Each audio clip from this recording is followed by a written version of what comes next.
We speak. Our words. We listen. We speak. Our words. We listen. We speak. Our words. We listen. We speak. Our words. We listen.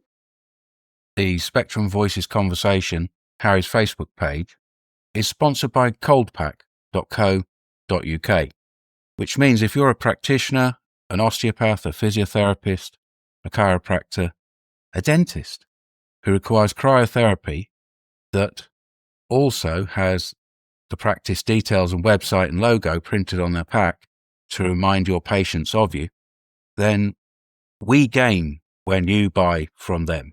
And if you need to replace a cold pack as an end user, coldpack.co.uk gives everything that you spend on that website as a donation to us. This is Harry's Facebook for Sunday, the 2nd of November 2025. This is where we have discussion on the Facebook posts shared on the Autistic Radio Facebook page.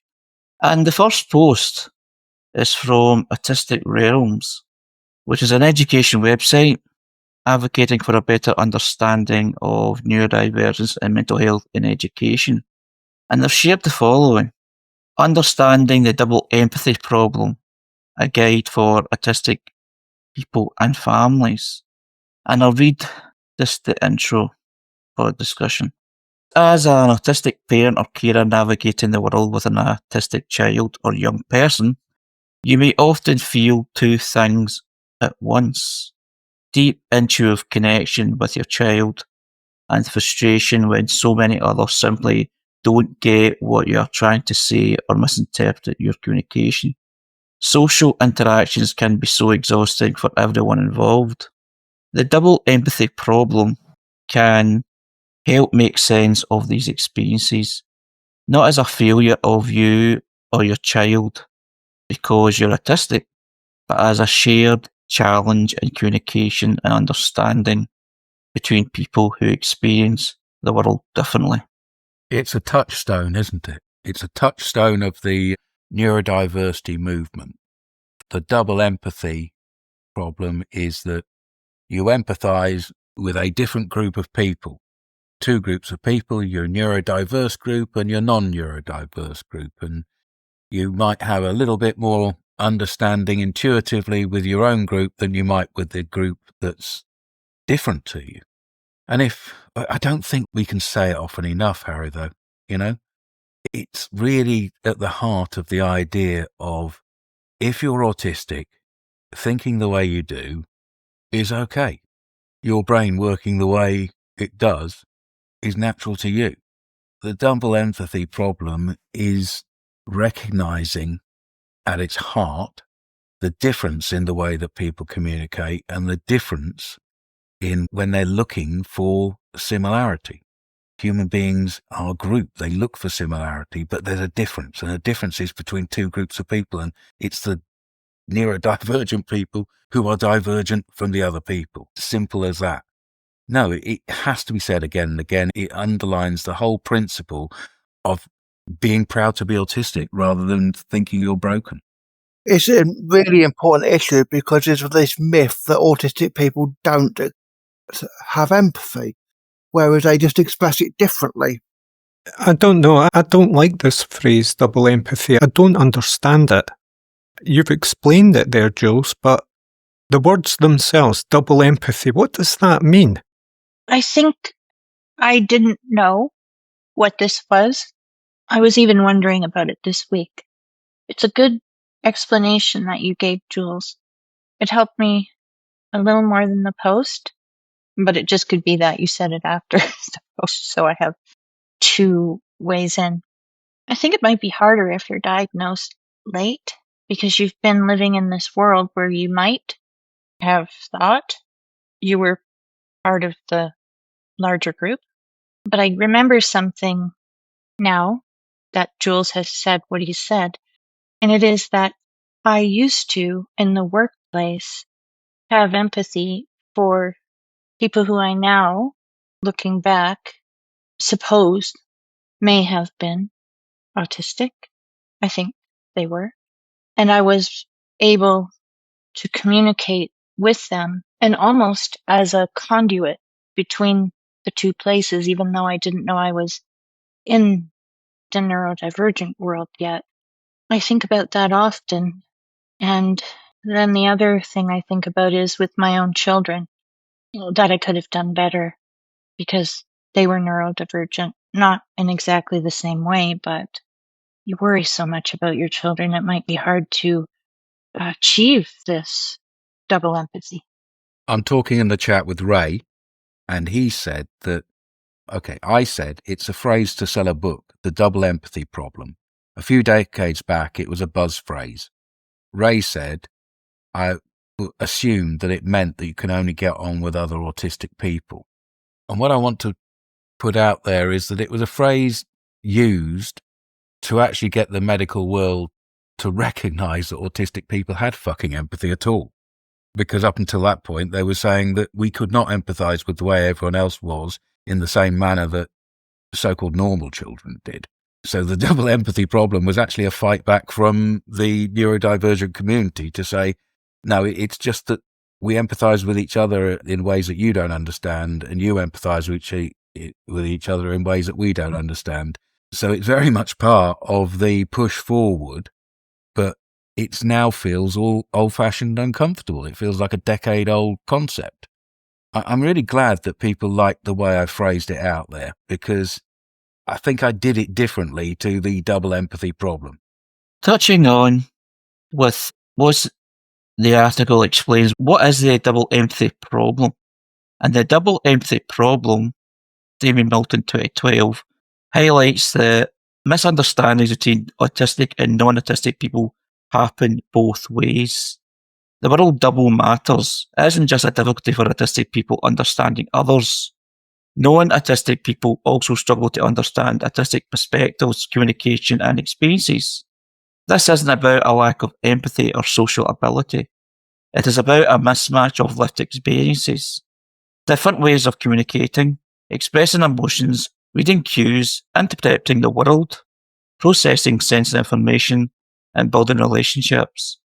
Add in other differences in intersectionality that may be at play, such as differences at whether or not, or minimally speaking, a different age, race, culture, or sex, and it can become even more complex to try to communicate. So it's communicating differences. It's part of the history.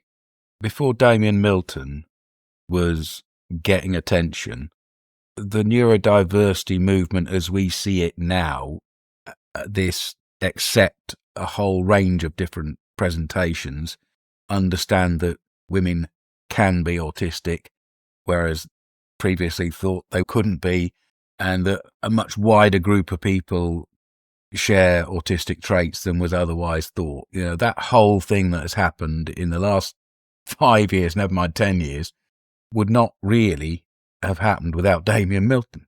And Damien Milton pointing out in a way that would be listened, and he pointed out in a way that was readable for the prevailing body, and that was the medical profession. I saw Damien at the Scottish Parliament when I was in a committee, and I was impressed by the way he was there as a witness. So it's almost as though we've gone beyond it a bit in our own heads now. It's a little bit yesterday's news and chip papers, but we have to keep reminding ourselves, I think. Did we say what were we thinking before he came along and explained this and draw that comparison? That's exactly it. You know, can you go to a world where you don't think that there are different groups of people that get on with each other naturally better, which is what empathy is? Oh my goodness, yes. Stick in living the dream. PhD candidate, researcher, speaker and trainer. Queer, disabled and very tired. Halloween. What are we doing tonight? To family party to go and some trick or treating. Halloween t-shirt and Frankenstein monster boppers as I'm low-key dress-up person. Picture of me at pumpkin time in front of a glow-in-the-dark spider mural by Bigger Design Co. My favourite woolly hat.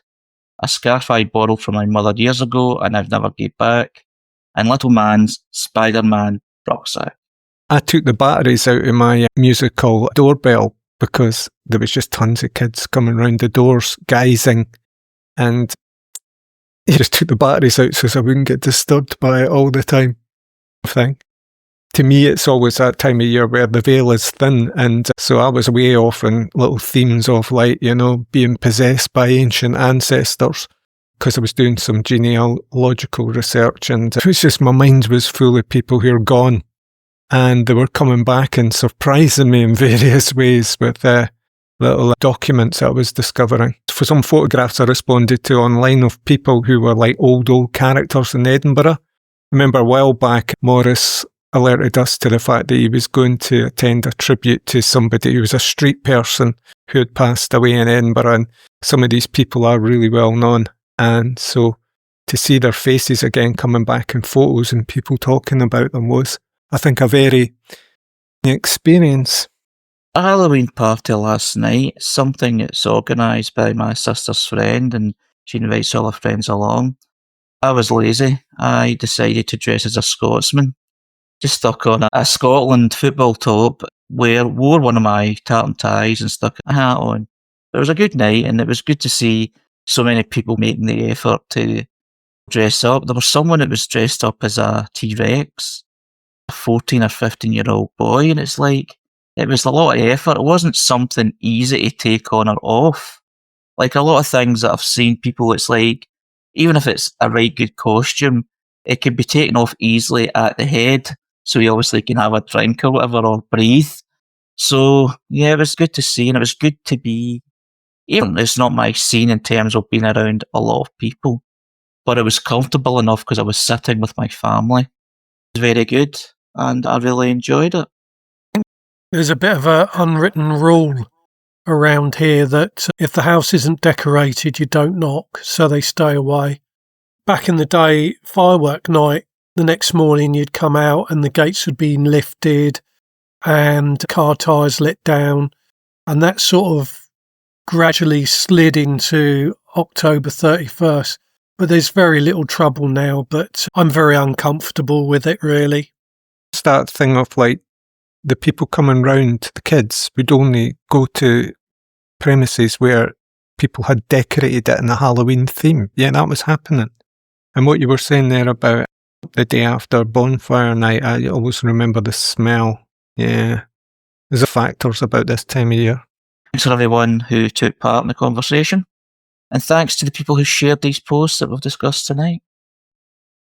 Spectrum Voices Conversation is an Autistic Association production for autisticradio.com. If you have something to share with us, if you need a voice, you can make different kinds of programs with us.